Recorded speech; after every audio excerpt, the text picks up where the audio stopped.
Have you ever thought about what it would be like to race in 50 Grand Prix and finish your career with no points at all?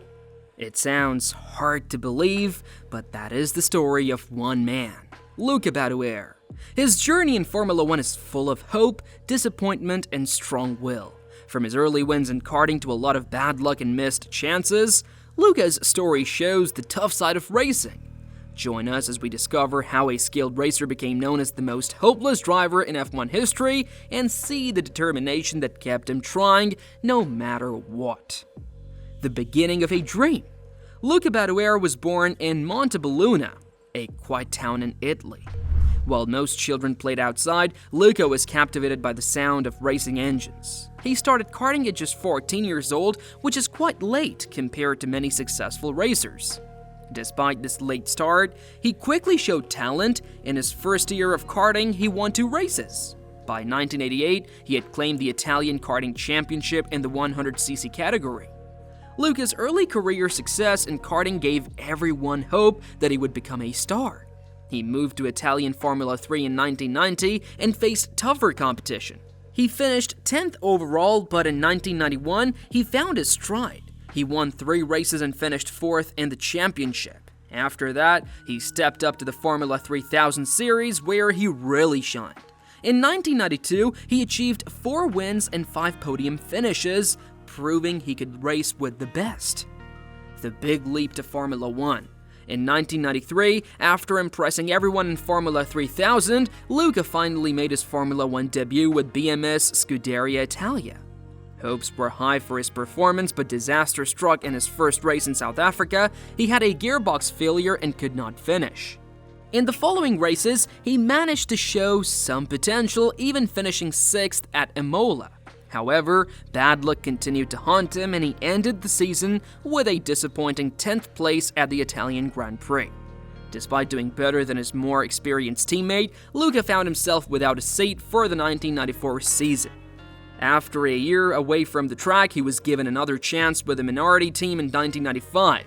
This time, he had a few decent finishes, including 8th place in Canada and Hungary. However, his time at Minardi was filled with problems, including crashes and technical issues, making it harder for him to show his true skills. In 1996, Luca joined the 40 team, which was already struggling. The team turned out to be a nightmare. He failed to finish in many races and couldn't even qualify for 4 of them. And it is Luca Badoer. Luca Badoer, the young Italian. To make things worse, the team went bankrupt by the 11th race. This left him without a seat and wondering about his future. By 1997, after years of ups and downs, Luca found a role as a test driver for Ferrari. While it wasn't the full-time seat he wanted, it kept him close to the sport. It took 2 more years before another opportunity came, and in 1999, he returned to Minardi. Sadly, his luck still hadn't changed. He faced many mechanical failures and crashes, making it hard for him to compete. In a twist of fate, during the European Grand Prix weekend, things seemed to be looking up. He was running in a good position and seemed ready to score his first points. This is Badoer out of the race. Marc Genet moves up a place into 6th position in the other Minardi. Luca Badoer loses a... However, yet again, disaster struck when his gearbox failed. After 45 races, he still had not scored a single point. The last chance, comeback. In 2009, after a long time away from racing, Luca was called back by Ferrari to fill in for injured driver Felipe Massa. This was a golden opportunity for him. Unfortunately, his return was not what fans hoped for.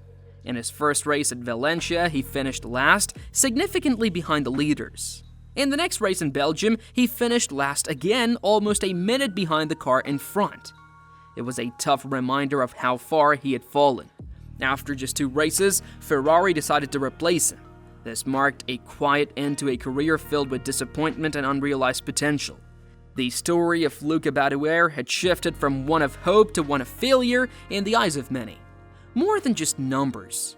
When you think of Luca Badoer, what do you see? A driver who raced 50 times in Formula 1 without any points? Well, that's true, it doesn't tell the story fully. Behind those zeros is a man who never gave up. Despite the overwhelming odds, he continued to show up, trying to prove he belonged in the sport he loved. Many drivers would have quit after years of bad luck, but Luca kept pushing forward.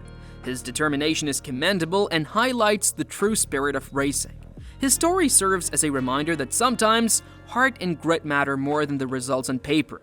While he may not have achieved the success expected of him, his relentless spirit speaks volumes.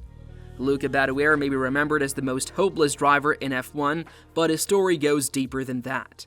He represents the struggle many face when pursuing their dreams. His journey teaches us about resilience and the importance of never losing hope. That's all for today's video. If you liked this video, be sure to give us a thumbs up and hit that subscribe button. Don't forget to stay tuned for more from the world of motorsport. Thanks for watching and we'll see you next time. Lastly, Afterrender produces our YouTube videos, specializing in top-notch video production.